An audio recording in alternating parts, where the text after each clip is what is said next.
இந்த 2026 வருஷத்துல நீங்கள் முதல்வராய் வருவீர்கள். இது தீர்க்கதரிசனமான வார்த்தை.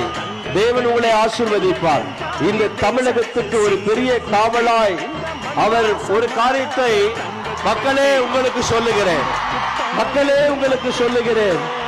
அவர் முதல்வர் மாத்திரம் அல்ல, தமிழகத்தை நிரந்தரமாய் ஆள போகிற ஒரு மாபெரும் முதல்வராய்.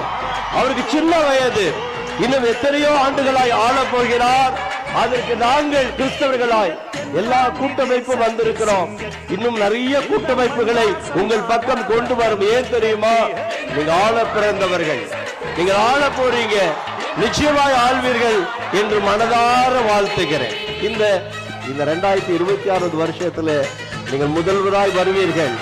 இது தீர்க்கதரிசனமான வார்த்தை. தேவன் உங்களை ஆசீர்வதிப்பார். இந்த தமிழகத்துக்கு ஒரு பெரிய காவலாய் அவர் ஒரு